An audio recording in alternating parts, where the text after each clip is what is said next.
Hello everyone. आज हम topic करेंगे treatment of workman compensation reserve. ठीक है, सबसे पहले तो ये जानना ज़रूरी है कि वर्कमैन कॉम्पनसेशन रिज़र्व होता क्या है। तो ये रिज़र्व प्रॉफिट्स में से पैसे साइड पे रख रख के पार्टनर्स ने बनाया होता है। ठीक है, और इसको बनाने के पीछे पर्पस क्या होता है। फॉर एग्जांपल, अगर कल को किसी वर्कर का कोई एक्सीडेंट वगैरह हो जाता है तो फिर इस रिज़र्व में से उसको क्लेम दिया जाता है। अब हम एडमिशन का चैप्टर कर रहे हैं। ठीक है, हम सपोज़ करते हैं कि जो पार्टनर्स हैं वो ए और बी है और उनकी जो ओल्ड रेशो है, ठीक, सपोज़ कर लो वो 1:1 है। और सपोज़ करो जो कि उनकी बैलेंस शीट है, जो उनकी नए पार्टनर की आने से पहले वाली बैलेंस शीट है, उस बैलेंस शीट में वर्कमैन कॉम्पनसेशन रिज़र्व सपोज़ करो 50,000 का ऑलरेडी गिवन है। तो नेचुरली वो जो रिज़र्व होगा वो लायबिलिटी साइड पे ही होगा, क्योंकि लायबिलिटी साइड पर ही सारे क्रेडिट बैलेंसेस होते हैं और ये भी प्रॉफिट का ही हिस्सा है। सपोज़ करो 50,000 का ये रिज़र्व पड़ा है। अब आपको सम में जो बैलेंस शीट दी होगी, बैलेंस शीट के नीचे एडजस्टमेंट्स दी होती हैं। सपोज़ करो केस 1 ये है, no adjustment given. No adjustment given का ये मतलब कि आपको क्या है कि सम में कुछ भी नहीं दिया हुआ कि अब जो नया पार्टनर सपोज करो सी बिजनेस में आया तो कोई इससे पहले कोई एक्सीडेंट हुआ था किसी वर्कर का, किसी को क्लेम देना था नहीं देना था, कोई सम में इन्फॉर्मेशन नहीं है। इसका मतलब जो रिजर्व इन्होंने 50,000 का बनाया था उसमें से किसी एम्प्लॉय का कोई एक्सीडेंट नहीं हुआ, कोई क्लेम नहीं देना पड़ा। अब ये सारा का सारा जो रिजर्व है ऐसे ही पड़ा हुआ है। अब ये रिजर्व पुराने पार्टनर्स ने अपनी मेहनत के प्रॉफिट्स में से बनाया था, तो ये ओल्ड रिजर्व है, ये ओल्ड पार्टनर्स में ओल्ड रेशो में डिस्ट्रीब्यूट हो जाएगा। ठीक है, तो इसकी एंट्री वैसे ही होगी जैसे हम जनरल रिजर्व को बांटने की करते हैं। तो रिजर्व का बैलेंस क्रेडिट था, इसे ख़त्म करने के लिए डेबिट किया, तो workman compensation reserve account debited, ये रिजर्व ख़त्म हो गया।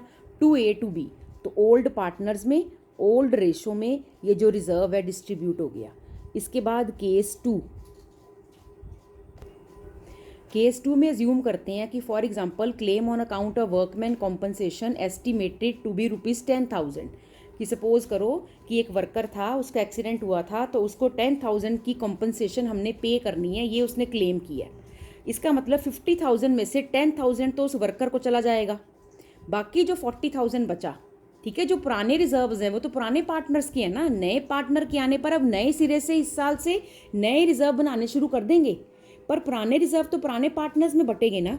तो 10,000 तो वर्कर को क्लेम देने के काम आएगा, बाकी 40,000 हम क्या करेंगे, 50 पड़ा था ना, वो हम ओल्ड पार्टनर्स में ओल्ड रेशियो में डिस्ट्रीब्यूट कर देंगे। अब इसकी देखो क्या एंट्री होगी, रिजर्व तो हमने सारा ही खत्म कर देना है नए पार्टनर के आने पर। तो workman compensation reserve account debited 50 में से 10 ट्रांसफर हो गया टू वर्कमैन कॉम्पनसेशन क्लेम में, ये हमने क्रेडिट करके एक लायबिलिटी क्रिएट कर दी। जब पेमेंट करेंगे इसकी तब इसकी एंट्री कर देंगे, workman compensation claim account debited to cash. फिलहाल हमने वो लायबिलिटी में डाल दिया, बाकी बचा 40, वो 40 हमने इन दोनों में उनकी ओल्ड रेशो इक्वल है 1:1, उसमें डिस्ट्रीब्यूट कर दिया। ठीक है, इसके बाद अब केस 3। अगले केस में हमने अज्यूम किया है कि हमारे पास रिजर्व तो 50 का पड़ा था, पर वर्कर ने जो हम पर क्लेम किया वो 70,000 का किया है। तो ये रिजर्व तो पूरा का पूरा यूज़ करना ही पड़ेगा उसको क्लेम देने के लिए, प्लस 20,000 का लॉस और हो गया। तो जो एक्स्ट्रा कोई लॉस हो जाए, कोई एक्स्ट्रा लायबिलिटी राइज हो जाए, तो वो कहाँ लिखते हैं हम, रीवैल्यूएशन अकाउंट में लिखते हैं ना। तो अब ये लॉस हो गया, इसके लिए रीवैल्यूएशन अकाउंट डेबिट होगा, ठीक, और क्रेडिट होगी वो लायबिलिटी। जैसे नए क्रेडिटर आ गए तो रीवैल्यूएशन टू क्रेडिटर नहीं करते, तो अब रीवैल्यूएशन टू वर्कमैन क्लेम हो जाएगा। अब देखो, वर्कमैन कॉम्पनसेशन रिजर्व तो हमारे पास डेबिट करने के लिए 50 है जो बैलेंस शीट में है, ठीक है, और क्लेम कितना है जो लायबिलिटी क्रिएट करनी है 70 की। तो 20,000 का लॉस अब कहाँ से हम ये बियर करेंगे, ये 20,000 के लॉस के लिए रीवैल्यूएशन अकाउंट डेबिट होगा, तो रीवैल्यूएशन अकाउंट डेबिटेड। अब पार्टनर्स को तो बांटने के लिए कुछ बचा ही नहीं, 50 तो सारा यहीं पर यूज़ हो गया। अब fourth case, claim on account of workman compensation estimated to be 50,000। 50,000 का ही रिजर्व है, 50 का ही क्लेम है। अब इसमें आपने ये नहीं कहना कि एंट्री कोई नहीं होनी, इसमें क्या होगा कि ये जो रिजर्व है इसको डेबिट करके रिजर्व को ख़त्म कर देंगे और टू क्लेम नाम का अकाउंट ओपन कर देंगे।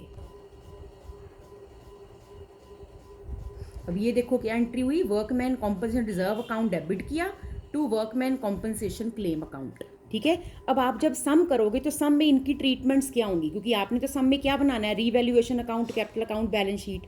तो पहले केस में कि जब कोई एडजस्टमेंट नहीं गिवन थी तो आपने ये वाली एंट्री पास की, तो ये एंट्री आपके कैपिटल अकाउंट की क्रेडिट साइड में चली जाएगी बाय वर्कमैन कॉम्पनसेशन रिजर्व।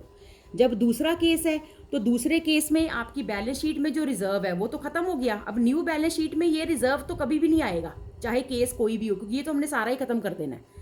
तो न्यू बैलेंस शीट में ये रिजर्व, क्योंकि हर केस में देखो डेबिट तो 50 से ही हो रहा है ना, ये तो पूरा ही खत्म कर देना है, तो न्यू बैलेंस शीट में ये रिजर्व तो नहीं आएगा।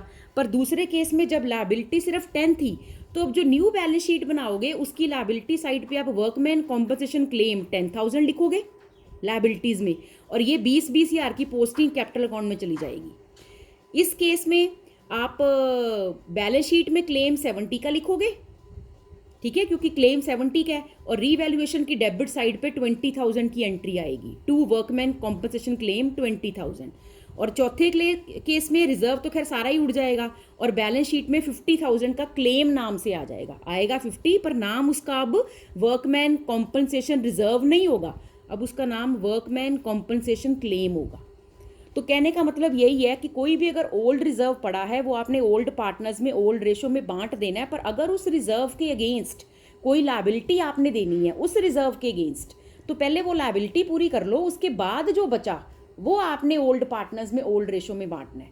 और अगर उस रिजर्व के अगेंस्ट जो लायबिलिटी है वो रिजर्व से भी ज़्यादा है या उस फंड से भी ज़्यादा है जो फंड आपने बना के रखा है, तो फिर उतनी जो कमी पड़ रही है फंड की या रिजर्व की, वो आपने रीवैल्यूएशन अकाउंट को डेबिट करके पूरी करनी है। Okay, thank you.